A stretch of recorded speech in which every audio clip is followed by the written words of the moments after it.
24/10/2024નો ગુજરાત રાજ્યનો શિક્ષણ વિભાગનો પ્રવાસ સંદર્ભનો આખો ઠરાવ છે, જેમાં કોઈ પણ શાળા જ્યારે પ્રવાસ જાય ત્યારે એ શાળાએ કચેરી ખાતે જાણ કરવાની હોય છે. નવયુગ શાળાએ કચેરી ખાતે જાણ કરતી ફાઇલ અમને જમા કરાવી હતી. 11મી તારીખના રોજ એ ફાઇલ જમા થયેલી છે. એ ફાઇલમાં મૂક્યા મુજબ 145 વિદ્યાર્થી અને 14 શિક્ષકો સાથેનો આ પ્રવાસ હતો, જેમાં સૌથી પ્રથમ સર સોમનાથ અને પછી સાસણનું દેવળિયા પાર્ક હતું. એક દિવસનો પ્રવાસ હતો અને સંચાલક સાથે જ્યારે ત્યાં પ્રાથમિક તપાસ અર્થે પૂછપરછ કરી હતી ત્યારે સંચાલકના જણાવ્યા અનુસાર એ લોકો જમવા માટે સાસણ ખાતેના એક રિસોર્ટમાં રોકાયા હતા અને જ્યાં કેટલાક વિદ્યાર્થીઓ નાહવા માટે, જેમાં નાહવાનું કોઈ આયોજન નહોતું છતાં પણ કેટલાક વિદ્યાર્થીઓ નાહવા માટે સ્વિમિંગ પુલમાં પડ્યા હતા અને એમાં એક વિદ્યાર્થીનું ડૂબી અને દુઃખદ અવસાન થયું છે. આ બાબતે દુઃખની લાગણી વ્યક્ત કરું છું.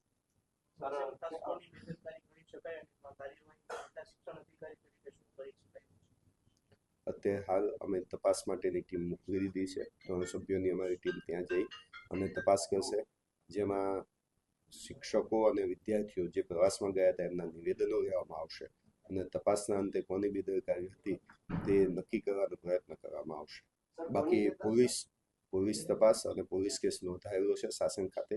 પોલીસનો પણ તપાસનો વિષય છે. અમારી ટીમ પણ તપાસ કરી રહી છે અને શિક્ષણ ખાતાના જો કોઈ નિયમોનું ઉલ્લંઘન થયું હશે તો સારા રીતે કાર્યવાહી પણ અમે કરીશું. સાહેબ, અત્યારે શિક્ષકોની જવાબદારી વિદ્યાર્થીઓની આવે કે કેમ? કારણ કે વિદ્યાર્થીઓની જવાબદારી તો શિક્ષકોની જ હોય પ્રવાસમાં.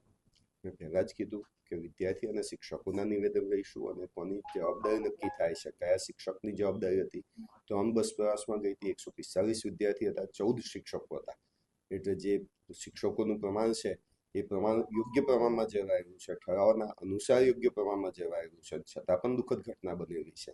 તો આ સમયમાં જે તપાસના અંતે અહેવાલો બહાર આવશે તેમાં જેની જવાબદારી નક્કી થતી હશે એની જવાબદારી આપણે નક્કી કરીશું. શિક્ષકો